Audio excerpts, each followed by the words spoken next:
भगवत गीता के पहले श्लोक में लिखा है कि जिस कुल की स्त्रियां व्याभिचारिणी हो जाती है उसके गर्भ से वर्ण संकर पैदा होता है और वही वर्ण संकर संतान उस संपूर्ण कुल का विनाश कर देती है। साथियों नमस्कार, देवराज की आवाज़ में आपका स्वागत है। साथियों, हमें हमारे मानवीय नैतिक मूल्यों का हमेशा से आचरण करना चाहिए, क्योंकि इंसान ही एक ऐसा जीव है संपूर्ण संसार में जिसके पास विवेक है। उसके पास विवेक इसलिए दिया गया है ताकि अच्छे बुरे, सत्य असत्य, पाप धर्म दोनों को मार्ग का परीक्षण करके वह अपना आचरण कर सकता है। तो हमें भी इस दुनिया में बहुत से ऐसे कर्म हैं जो नहीं करने चाहिए और ऐसे भी कर्म हैं जो हमें हमेशा करने चाहिए। साथियों नमस्कार, आज कहानी छोटी बड़ी सीख में एक बार फिर मैं आपको ले जाता हूँ।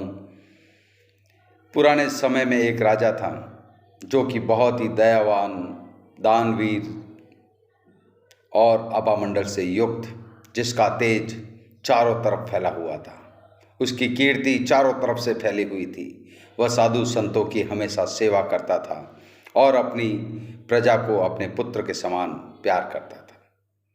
एक बार एक बहुत ही पहुँचे हुए ऋषि मुनि उस राज्य से निकल रहे थे।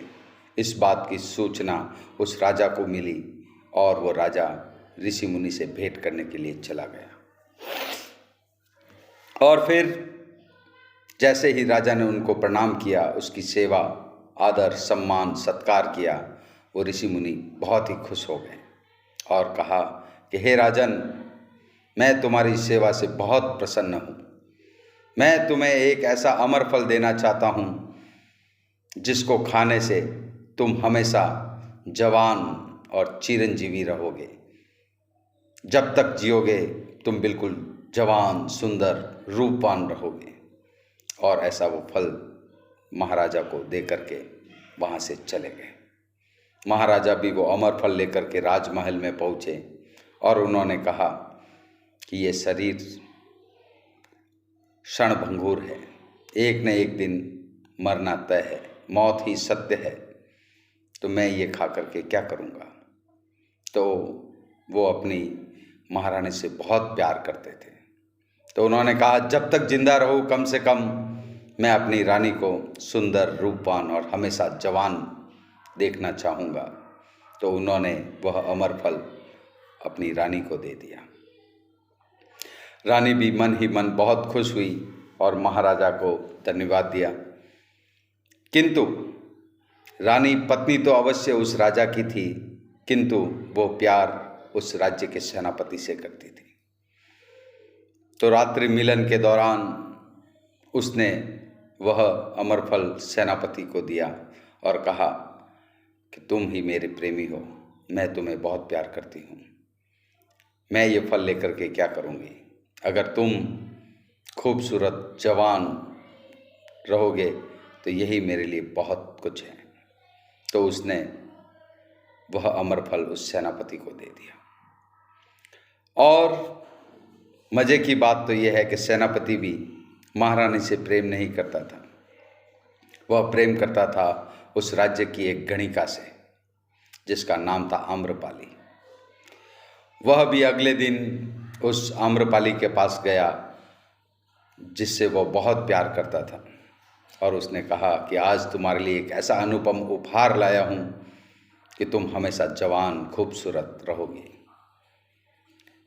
तो उस गणिका ने वह अमर फल लेकर के सेनापति का धन्यवाद जाहिर किया और फिर उसने वह अमर फल खाने की सोच ही रही थी, तभी उसके मन में विचार आया कि मैं एक गणिका हूँ, मेरा कोई वजूद नहीं है, किंतु इस राज्य के राजा जो तेज प्रतापी है, दयावान है, दानवीर है, सबका भला सोचने वाले हैं और प्रजा को अपने पुत्र के समान प्यार करने वाले हैं, ऐसे राजा को अगर ऐसा अमर फल मिल जाए तो मैं ही नहीं बल्कि पूरा राज्य सकुशल और मंगलमय जीवन जी सकता है। तो कुछ दिनों बाद वह गणिका जब राजमहल में नृत्य करने गई, नृत्य करने के पश्चात उसने राजा के सामने दोनों हाथ जोड़ करके एक विनती की कि हे महाराज, वैसे हूँ तो मैं एक गणिका, किंतु आपको एक उपहार स्वरूप वस्तु देना चाहती हूँ। तो महाराजा ने बड़े प्यार विनम्रता से कहा कि बिल्कुल, जो भी तुम दोगी मुझे सहर्ष स्वीकार होगा। तो उसने एक पोटली में से वही अमरफल निकाला और महाराज से कहा कि हे महाराज, ये एक ऐसा अमरफल है जिसके खाने से व्यक्ति हमेशा जवान, खूबसूरत और बलिष्ठ रहता है। उसको जरा व्याधि कोई भी छू नहीं सकती। इसलिए मैं ये खा करके क्या करूँगी, ये उपहार स्वरूप मैं आपको देना चाहती हूँ, क्योंकि आप ही हमारे पिता हैं। राजा ने जब वह अमरफल देखा तो उसकी आंखों के आगे जो मोह माया, इस जग के जितने भी बंधन, सब कुछ जंजाल के रूप में सामने आ गए और उन्होंने अगले ही क्षण इस सांसारिक दुनिया का त्याग करके जंगल में सन्यासी का रूप धारण कर लिया। अतः साथियों, हमें भी अपने आचरणों का शुद्धिकरण अवश्य करना चाहिए। इतना सब देख करके राजा की आंखें फटी की फटी रह गई कि जिससे मैं अथाह प्यार करता था, अथाह प्रेम करता था, वह मेरी नहीं हुई। मैं इसी झूठे सपनों में बसा हुआ था कि महारानी से मैं बहुत प्यार करता हूँ और महारानी मुझसे प्यार करती है। ये बात एक क्षण में ही टूट गई।